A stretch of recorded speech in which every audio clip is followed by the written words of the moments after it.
Poder legislativo es un término que puede resultar confuso, pues se refiere tanto a una organización política, es decir, lo que llamamos una legislatura, un parlamento, un congreso, como una función o una actividad.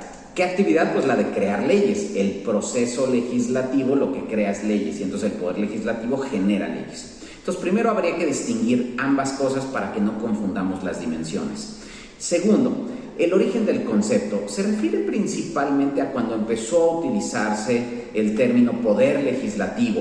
Y quiero decirles que las legislaturas no siempre tuvieron capacidad legislativa, en su origen eran principalmente órganos consultivos, aunque se pueda hablar de que es el origen de los parlamentos es la Grecia antigua, el Senado romano o el Alþingi de Islandia, de lo que hoy es Islandia, que algunos consideran el parlamento más activo, más antiguo del mundo por su creación en el año 930, o a las Cortes de León, consideradas por la UNESCO o autores como John King como la cuna del parlamentarismo por su celebración en el año 1188, cuando por primera vez hubo un tipo de representación política y participación política por parte de la ciudadanía en un órgano de este tipo. Otro antecedente puede ser la Carta Magna de Inglaterra de 1215, en donde establece la igualdad de las personas ante la ley.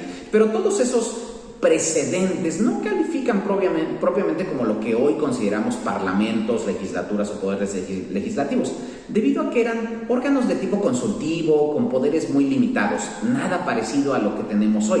Es hasta la emisión de la Carta Magna o Bill of Rights de 1689 o Declaración de Derechos inglesa que se estableció los límites del poder del monarca y la nobleza y se le dota de autonomía como institución política al Parlamento.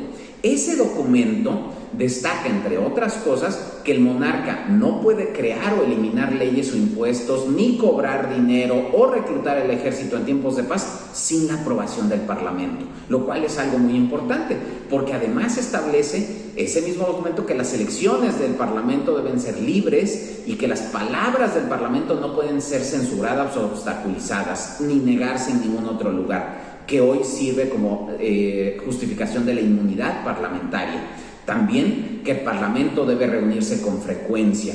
Todos esos principios siguen siendo vigentes. Con frecuencia son citados incluso en controversias entre los poderes en las democracias constitucionales. Esto ha sido definitivo para el diseño de los parlamentos contemporáneos. Desde entonces se emplea el término parlamento, poder legislativo, asamblea, legislatura, y es hasta el siglo XIX en que ya se empieza a regularizar el término de poder legislativo porque se le reconoce que esa va a ser una de sus funciones sustantivas, la de crear o incluso sancionar leyes.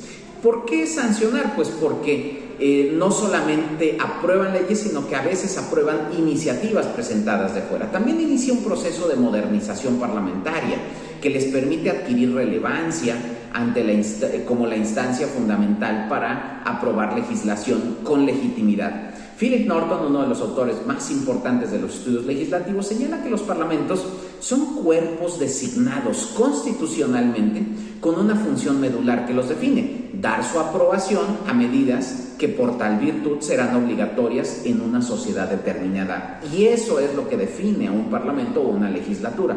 Es decir, la función legislativa es sustancial, pero el dar su aprobación no le obliga a que la creación o redacción de la ley sea un proceso que siempre se celebre en su interior.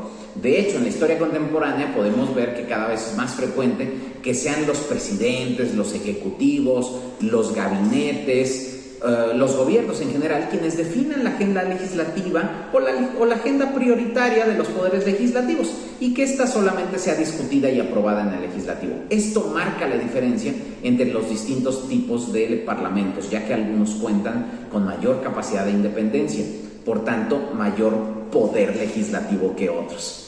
Adicionalmente ejercen otras funciones como el poder parlamentario, como el control parlamentario, la función presupuestaria, la jurisdiccional, la de representación, la de gestión, la función diplomática, etc.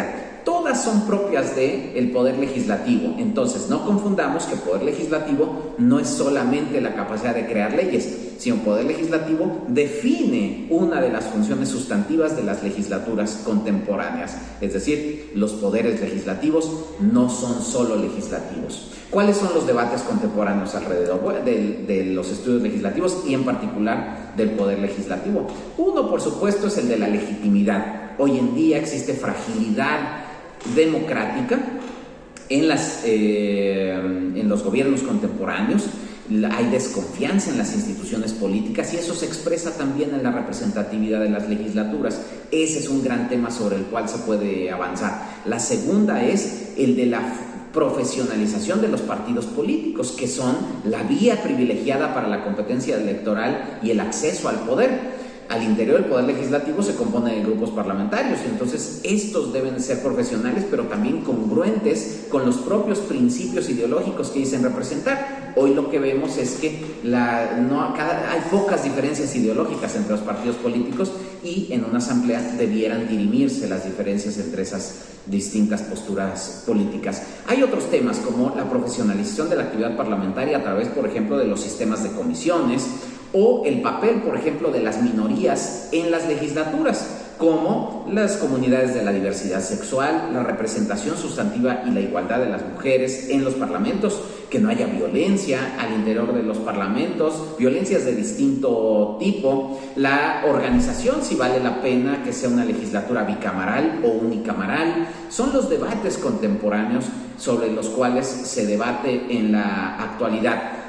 Podríamos decir que a grandes rasgos están los debates sobre el diseño institucional, es decir, la legislatura como tal en relación con otros poderes.